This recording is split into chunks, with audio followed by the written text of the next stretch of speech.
자, 오늘 말씀은 신약성경 갈라디아서 2장 말씀을 봅니다. 신약성경 304쪽에 갈라디아서 2장 18절 19절. 신약성경 갈라디아서 2장 18절 19절 말씀 같이 읽어보겠습니다.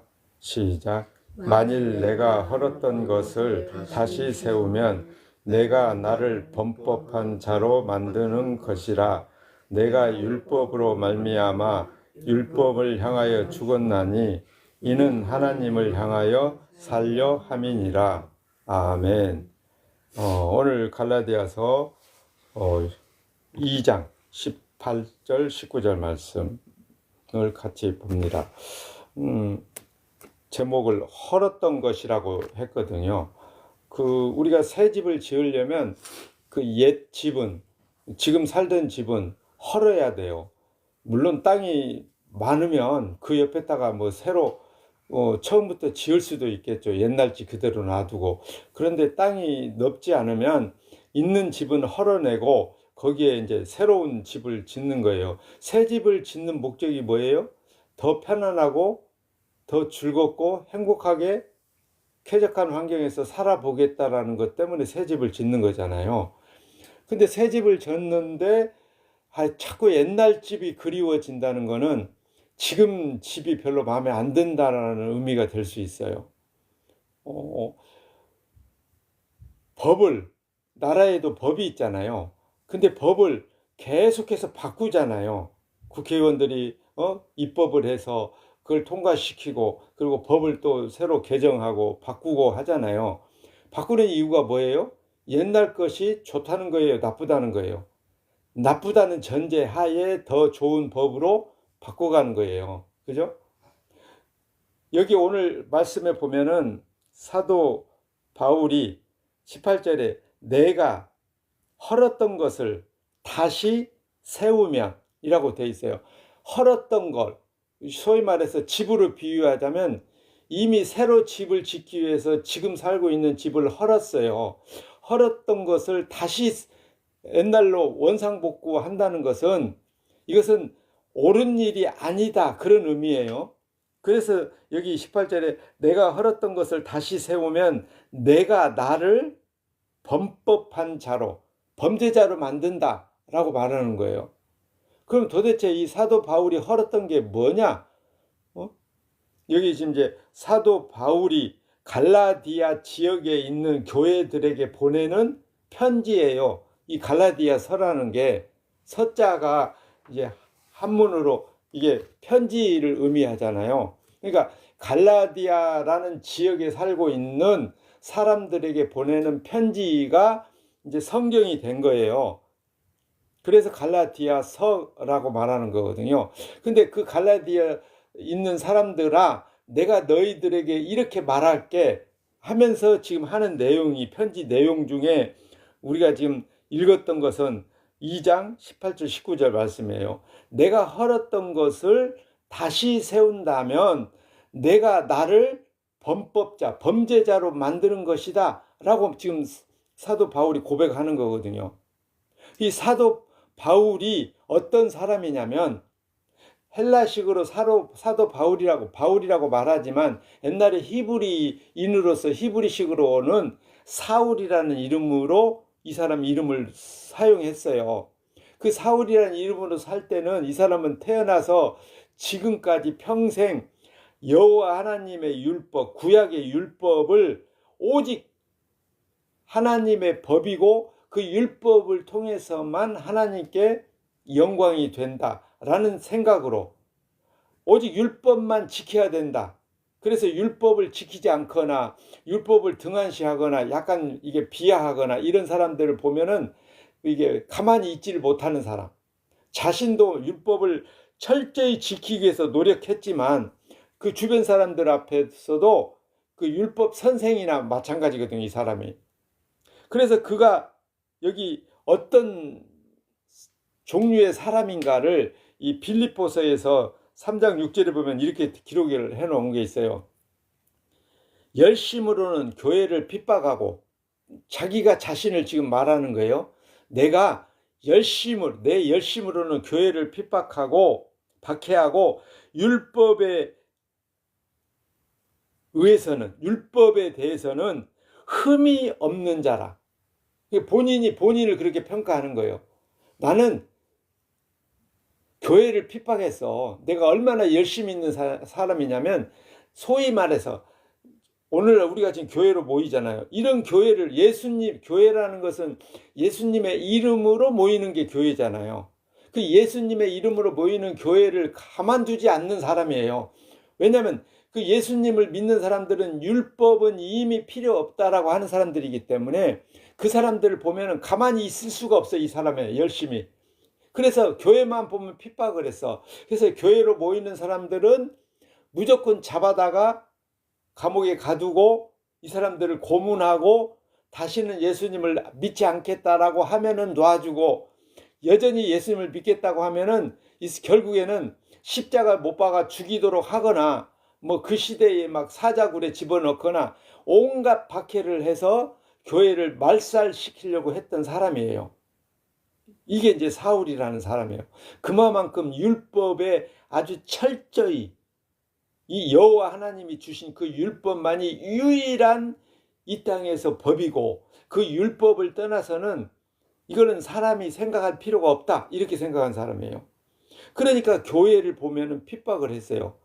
사도행전 이제 9장에 가서 보면은 이 사울이 교회를 얼마나 핍박을 했는가. 그 제사장들에게 권한을 받아서, 제사장들, 장로들, 그 사람들한테 이제 권한을 받아가지고 이 예수 믿는 사람들 잡아다가 옥에 가두는 일, 박해하는 일을 앞장섰던 사람이에요. 그런데 그가 다메섹이라는 지역으로 또 예수 믿는 사람들이 거기 있다는 이게 첩보를 듣고 잡으러 가다가 그 길에서 예수님을 만나거든요. 근데 그때 당시는 이미 예수님은 십자가에서 죽고 3일 만에 부활하시고 40위로 하늘로 승천하시고, 그리고 제자들에게 성령을 보내시고, 그 성령 받은 제자들이 진짜 이제 예수 그리스도를 믿기 시작하는 시대예요. 예수님이 살아계셨을 때 예수님으로부터 직접 천국의 복음을 들었던 제자들도 사실은 믿음이 없었는데, 예수님이 부활 승천하시고 성령을 보내시고 그 성령이 임해서 제자들이 예수님을 진짜 이제 하나님으로 믿는 그 상황 속에서, 이 사울이라는 사람은 그 예수 믿는 사람들을 예수님과 똑같이 죽여서 없애야 된다고 생각했던 사람. 그런 사울이 다메섹으로 예수 믿는 사람들 또 잡으러 가다가 그 길에서 하늘로부터 밝은 빛이 막 이게 내려오고, 그 빛 속에서 예수님의 음성이 들리고, 거기서 예수님이 말씀하시기를 사울아 사울아 네가 어찌하여 나를 핍박하느냐. 그러면서 사울의 눈이 이제 갑자기 안 보이게 되고, 그런 사울이 예수님을, 본인은 전혀 예수를 만나고 싶은 생각도 없고 예수 믿을 생각도 없고, 오히려 예수 믿은 사람들은 이 땅에서 다 씨를 말려 없애버리고 싶은 사람이에요. 이 사람은 교회를 이 땅에 교회 자체가 존재하는 걸 싫어해. 왜냐하면 오직 여호와 하나님, 율법을 주신 여호와 하나님만 진짜 하나님이라고 믿었던 사울이기 때문에, 그런 사울이 다메섹으로 예수 믿는 사람들 잡으러 가다가 거기서 예수님을 뜻하지 않게, 원하지 않는, 아주 각중에, 갱상도식으로 말하면 각중에 만나서 눈이 멀고, 그리고 결국에는 그 눈이 예수 믿는 사람들의 손에 의해서 이제 다시 보게 되고, 그렇게 해서 사울이라는 이름으로 살았던 율법주의자 이 바울이 나중에 이제 바울로 이름을 바꿔서 사용하게 되는데, 그 바울이 오직 여호와의 율법만 지켰던 그 본인의 행동, 본인의 삶, 그것이 헐어버렸던 그 옛집과 같은 거예요. 그러니까 율법주의자로 살았던 자기의 그 과거가 예수님을 만나고 보니까 그 율법으로는 절대로 하나님 앞에서 의로워질 수 없다라는 것을 예수님을 통해서 깨닫게 된 거예요.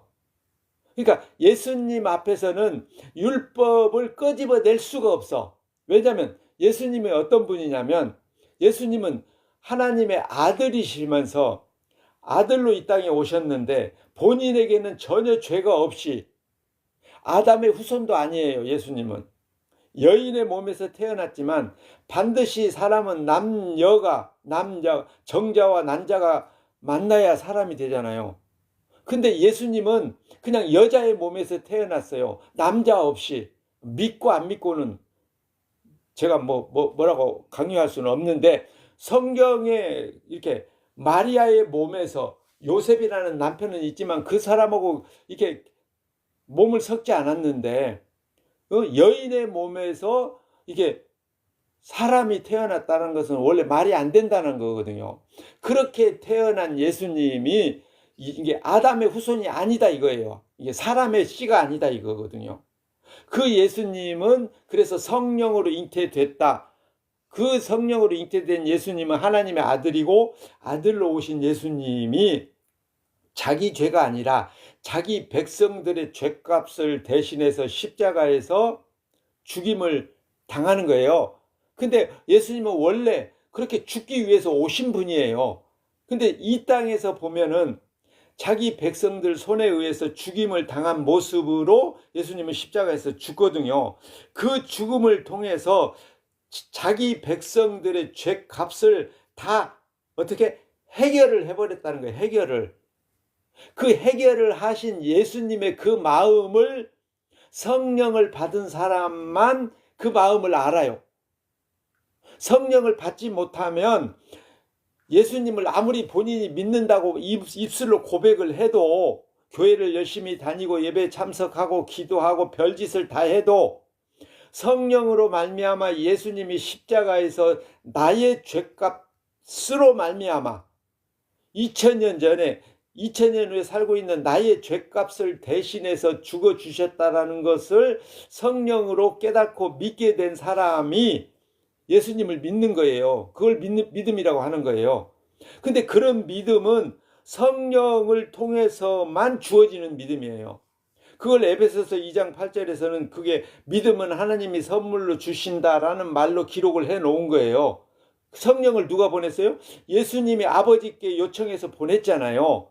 그러니까 성령은 내가 요구하면 오시는 분이 아니고 예수님이 주고 싶은 사람들에게만 보내주시겠다라는 거예요.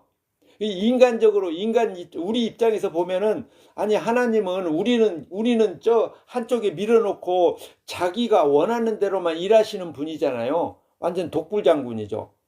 우리가 볼 때는 내가 원하는 대로 하나님이 움직여주면 좋겠는데 하나님은 그럴 생각이 없어요. 우리가 아무리 기도를 해도 우리 기도를 들을 생각이 없어요. 하나님은 어떻게 일하시냐면 하나님이 계획하신 대로만 일하셔요. 계획하신 대로. 그래서 구약과 신약이라고 말하잖아요. 옛날 약속과 새로운 약속, 구약은 옛날 약속, 신약은 새로운 약속. 하나님은 성경에 약속된 대로만 일을 하시는 분이에요. 내가 기도하면 하나님이 계획을 바꾸시는 것이 아니고 하나님이 계획해 놓으신 계획표대로, 성경대로만 일하시는 하나님, 그 하나님을 믿으라고 하는 것이 하나님의 요구거든요. 근데 그런 하나님을 믿는다라는 것은 우리 아담의 후손으로 태어난 우리에게는 절대로 수용이 안 돼요. 그런 하나님이. 왜냐하면 하나님은 자기 뜻대로만 일하신다는 것은 내 뜻을 계속 무시하겠다는 거잖아요. 아니, 내 뜻을 이루어지지 않으면 우리가 하나님 믿을 필요가 없잖아요. 인간 입장에서 보자면. 우리가 하나님을 찾는 이유가 뭐예요? 내가 원하는 걸 얻기 위해서 하나님을 찾는 거잖아요. 근데 내가 원하는 걸 하나님이 들어주시지 않는다면 그런 하나님을 뭐하러 믿어요? 믿을 필요 없잖아요. 내 소원을 안 이루어지는데. 근데 성경에 하나님이 그런 하나님이다 이겁니다. 그런 하나님을, 성령을 보내셔서 우리로 하여금 알게 하시고 믿게 하시는 거예요. 여기 사울이라는 사람이 율법을 철저히 지키면서 자기가 스스로 생각할 때 나는 율법에 대해서는 아예 흠이 없이 살았던 사람이다. 흠이 없다는 게 뭡니까? 율법을 나는 얼마만큼 철저히 지키면서 살았냐. 내가 너희들한테 나는 아주 대놓고 자랑할 수 있다.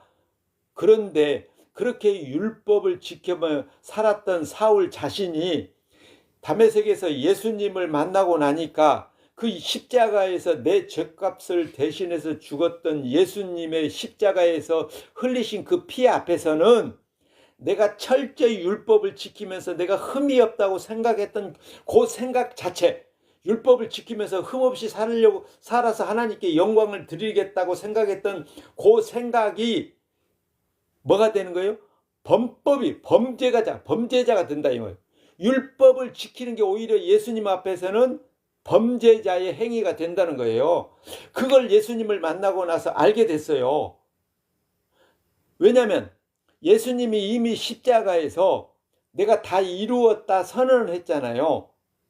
그 예수님이 다 이루셨다라는 것은 인간은 율법으로서 의로워지는 것은 마침 짐승을 잡아다가 짐승을 데리고 흠없는 짐승을 데리고 와서 제사장 앞에 가서 안수해서 짐승에게 죄를 다 떠넘기고 이 흠없는 짐승을 죽여서 내가 죽은 것으로 대체해서 죄를 용서받는 게 구약의 율법이잖아요. 예수님은 그 짐승의 모든 제사를 다 그냥 폐지한 게 아니라 자신이 모든 제사를 다 끌어모아서 단번에 완벽한 제사를 히브리서 10장 10절에 단번에 완벽한 제사를 드리심으로 더 이상 이제는 제사를 드릴 필요가 없게 하셨거든요. 그게 십자가 사건이라 이 말입니다. 그 십자가의 예수님의 그 거룩한 제사를 2000년 후에 살고 있는 나의 죄값을 대신해서 죽으신 사건으로 성령으로 말미암아 믿어지면 그게 믿음이고, 그 믿음은 내게서 나오는 믿음이 아니고 그 믿음은 하나님이 선물로 주신 믿음이다 이 말입니다. 그런 믿음으로 우리가 예수님을 믿는다면 그 믿음은 결코 변하거나 없어지지 않는 믿음, 내가 어떤 행동을 하든지 상관없이, 내가 앞으로 어떻게 살든지 상관없이 그 하나님이 주신 믿음은 변함이 없어요. 변함이 없다는 얘기는 설령 내가 이 땅에서 계속 죄인으로 살아도 나는 하나님 앞에서 예수님을 믿는 믿음으로 말미암아 의롭다함을 얻고 천국에 결코 들어가게 되어 있다 이 말이에요. 기어코 내가 잘해서 들어가는 게 아니라 예수님이 십자가에서 흘린 피로 말미암아 들어가는 거예요. 그걸 믿는 게 그게 하나님이 주신 믿음이라니까요. 내가 열심히 이 사울처럼 율법을 지켜서 율법으로 의롭다함을 얻어서 천국에 들어가는 길은 없어요. 그건 애초부터 없어요. 들으면 기분 나쁠지 모르지만 여기 19절에 3장 19절에 이렇게 기록되어 있어요. 여기 갈라디아서 3장 19절. 그런즉 율법은 무엇이냐? 범법함을 인하여 더한 것이라. 더했다라는 것은 추가로 주셨다는 거거든요. 더한 것. 그러니까 율법은 우리가 죄를 짓기 때문에 율법을 주셔서 그 율법으로 말미암아 너희가 얼마만큼 죄인인가를 알아라는 거예요. 율법이라는 것은 우리 죄를 계속 들춰내는 역할을 하는 거예요. 네가 이래서 죄인이고 이래서 죄인이고 이래서 죄인이야. 너는 계속 죄인이야. 그런 우리의 죄를 누가 없애주셨냐? 예수님이 십자가에서 거룩한 피를 흘려서 대신 죽어서 우리 죄를 용서해 주셨다라는 거예요. 근데 그게 우리 인간으로는 도저히 믿음이 안 되니까, 믿어지지 않으니까 당연히 그 우리의 믿음 없음을 예수님을 너무도 잘 아시니까 성령을 보내시고 그 성령으로 말미암아 예수님이 2000년 전에 십자가에서 죽으신 그 죽음이 나의 죄 때문에 죽었다라고 믿어지게 하신다는 거예요. 그걸 하나님이 선물로 주시는 믿음이고, 그 믿음이 주어진 자는 자기 행위를 하나님 앞에서 어떤 율법을 지켰던 도덕윤리를 지켰던 그 상관없이 하나님 앞에서 내 행위로는 절대로 의로워질 수 없고 하나님 앞에 내세울 게 아무것도 없다라는 것을 알게 된다 이 말입니다.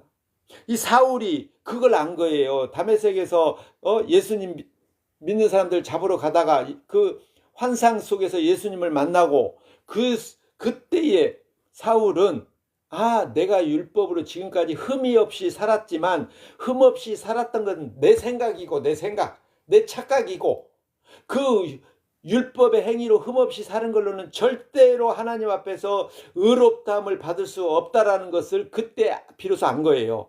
그걸 알고 나서 이제는 그때부터는 이 사울이라는 사람이 예수님을 믿기 시작하는 거예요. 그전에는 어떻게 했다고요? 예수 믿는 사람들 잡아다가 옥에 가두고 고문하고 이게 죽이는 일에 앞장섰잖아요. 그런데 그 예수님을 만나고 나니까 그 다음부터는 자기가 이제 예수님을 믿는 사람이 돼버렸어요. 예수님을 믿는다라는 얘기는 지금까지 율법을 지키면서 살았던 모든 행위는 뭐가 돼요? 다 이제는 배설물이 되는 거예요. 배설물. 그래서 사도 바울이 다른 곳에서 배설물이라고 말해요. 배설물. 그래서 자기를 가리켜서 율법을 지키면서 살아왔던 자기의 과거를 가리켜서 뭐라고 말해요? 나는 죄인 중에 괴수다. 괴수가 뭐예요? 우두머리거든요. 우두머리. 죄인 중에 괴수다. 그 죄인 중에 괴수니까 어떻게 나는 날마다 죽노라. 날마다 죽어야 할 죄인이라는 걸 안 거예요. 예수님의 십자가 앞에서 비로소. 그러니까 율법에 인간은 어떤 행위로도 하나님 앞에서 의로워질 수 없다라는 것을 성령을 받은 사람만 아는 거예요. 그 성령을 받았으면 그러면 이제 우리는 죄를 안 짓고 살 수 있는가? 그런 얘기가 아니에요. 성령이 오셔도 우리 몸은 죄의 몸이잖아요. 죄의 몸. 일단 우리가 죽을 때까지는 죄의 몸으로 사는 거예요. 죄의 몸이라는 것은 먹어야 되고 배출해야 되고, 그죠? 먹기 위해서는 뭔가 해야 돼요. 일을 해야 되고, 아니면 사기를 치든가, 도둑질을 하든가, 우리는 뭔가 해야 먹고 살 수 있어요. 그러니까 우리는 먹고 살기 위해서 일을 하든 장사를 하든 늘 죄 가운데 살아요. 죄 가운데. 예수님을 믿어도 성령으로 말미암아 믿어도 우리는 죄를 벗어날 수가 없어요. 죽을 때까지. 근데 예수님이 십자가에서 우리 죄값을 대신해서 율법을 다 이루시고 거룩한 피를 흘리고 그 피를 가지고 우리를 피로 덮어서 우리 죄를 보지 않게 덮어버린 거예요. 하나님이 보지 않도록. 그걸 가리켜서 의라고 하는 거예요. 의라고. 성령 임한 사람만 그 예수님의 피로 말미암아 내 죄가 다 씻어졌다는 것을 믿게 되면은 그 사람은 이제 예수님을 몇 살에 믿었든 상관없어요. 몇 살에 믿기 시작했던 죽을 때까지, 그때부터 죽을 때까지 또 얼마나 많은 죄 가운데 살겠습니까? 근데 그 죽을 때까지 지을 모든 죄까지 몽땅 다 용서받았다는 것을 믿어야 되는 거예요. 아니, 그게 믿어진다니까요.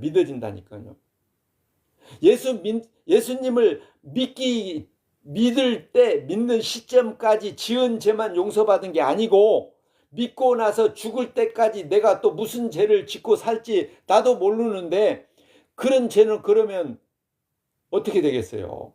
이 예수님은 내가 태어나서 죽을 때까지 지을 모든 죄까지 다 끌어모아서 십자가에서 다 용서했다라는 것을 성령으로 말미암아 비로소 믿게 된다 이 말입니다. 그런 믿음은 우리 인간에게서는 나오지 않아요. 우리 속에서는 나올 수가 없어요. 우리 행위에서 안 나와요. 그거를 사울은 알았어요. 율법, 내가 아무리 하나님의 법을 지켜도 내가 지키는 법으로는 하나님 앞에서 의로워질 수 없다는 것을 이 사울이 알고 나서는 자기를 부인하기 시작하잖아요. 그래서 나는 죄인 중에 괴수고 나는 날마다 죽노라. 나는 예수 그리스도 십자가 외에는 알고 싶은 게 없어. 이제는 예수님을 만나고 나면 그 십자가가 어떤 의미인가, 예수님이 십자가에서 죽는 그 의미가 자기 백성들의 손에 의해서 죽지만 역사적으로 보면 그 죽음은 죄 없는 분이 죽는 죽음이고 그분의 죽음은 내 죄 때문에 죽는 죽음이라는 것을 성령으로 말미암아 믿게 된다는 겁니다. 그런 믿음은 인간에게서 안 나와요. 율법의 행위에서 안 나와요. 우리가 도덕윤리를 아무리 지켜도 안 나와요. 그래서 예수님이 뭐라고 말씀하셔요? 누구든지 나의 제자가 되고자 하는 자는 자기를 부인하고 제 십자가를 지고 나를 쫓아올지니라 라고 하잖아요. 그러니까 그 말은 예수님이 이미 다 자기가 십자가에서 돌아가시고 부활하시고 승천하셔서 성령을 보내시고 그 성령이 임한 사람은 그렇게 살 거라는 거예요. 자기를 부인하고 제 십자가를 지고 예수님을 따라가며 살게 되어 있다는 걸 예수님은 이미 알고 하시는 말씀이에요. 우리는 2000년에 살고 있으니까 성경을 보면서 예수님이 이렇게 말씀하셨으니까 우리가 그렇게 살아야지 내가 각오를 하지만 내가 각오한다고 해서 그렇게 사라지는 게 아니에요. 그럼 어떻게? 성령이 와서 그렇게 살게 하신단 말이에요. 성령이. 제가 처음에 그랬잖아요. 하나님은 우리의 소원을 이루어주시는 분이 아니에요. 우리가 원하는 걸 이루어주시는 분이 아니고 하나님이 계획하신 대로 일한다고 했잖아요. 하나님이 계획하신 대로, 하나님이 정하신 대로, 하나님이 예정하신 대로, 하나님이 구원하기로 정해놓은 사람만 믿음을 선물로 주시고 성령을 보내셔서 예수 그리스도 십자가가 어떤 의미인가를 비로소 알게 하시고 믿게 하셔서 그 믿음으로 우리를 의롭다 하고 천국 백성으로 삼아 주시겠다는 거예요. 그게 하나님의 계획이에요. 그게 구약부터 예고됐던, 그래서 예수님이 뭐라고 말씀하시냐면 너희가 영생을 얻고자 성경을 상고 성경을 읽지만 연구하지만 이 성경이 예수님이 자기를 가리켜 이 성경이 나에 대하여 기록한 것이다 라고 요한복음에서 말씀하시거든요. 그러니까 구약 성경은 누구 얘기라고요? 예수님 얘기라는 거예요. 예수님 얘기. 구약 성경을 읽으면서 그 구약 성경 속에서 예수님을 봐야 돼요. 예수님이 나타나야 돼요.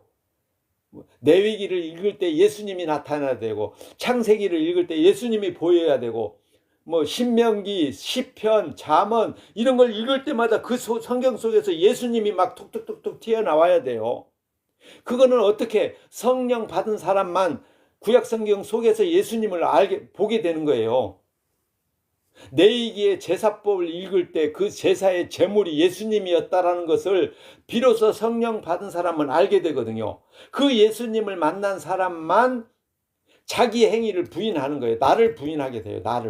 내가 한 모든 것은 하나님 앞에서 사울이 율법을 흠이 없이 지켰음에도 불구하고 배설물로 취급했던 것처럼 우리의 행위로는 하나님 앞에서 결코 우리가 의로워질 수 없다는 것을 성령 받은 사람은 비로소 알게 돼서 날마다 자기를 부인하고 제 십자가를 지고 예수님을 따라가면서 예수님의 십자가에서 흘린 그 피, 거룩한 피만 나의 모든 죄를 용서하셨다라고 믿고 감사하고 항상 기뻐하고 범사에 감사하며 예수 그리스도 십자가만 바라보고 십자가만 자랑하며 사는 사람이다 이 말입니다.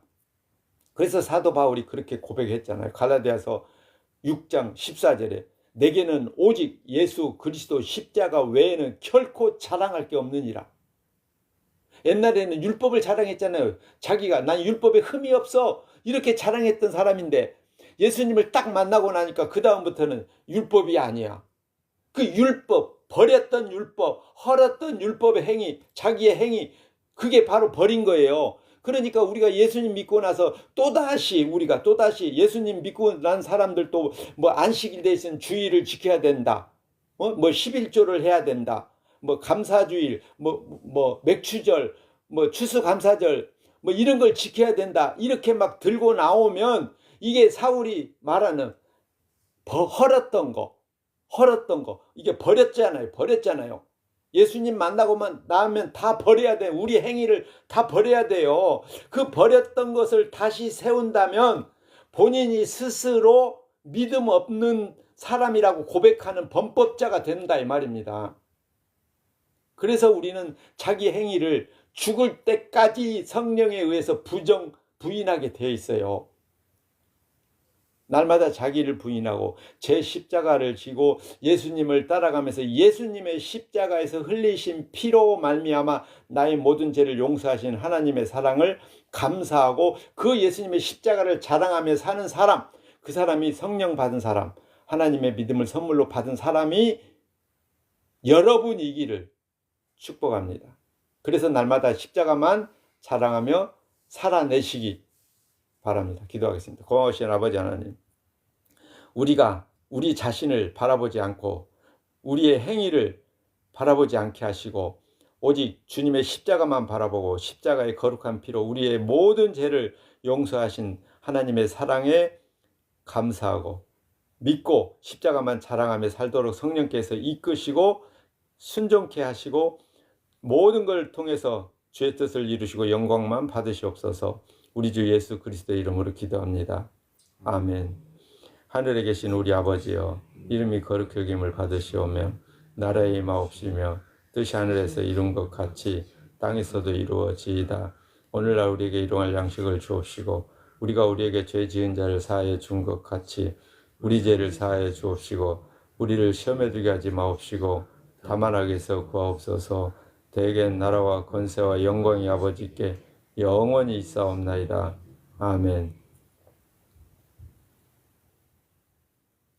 네, 만나서 반갑습니다.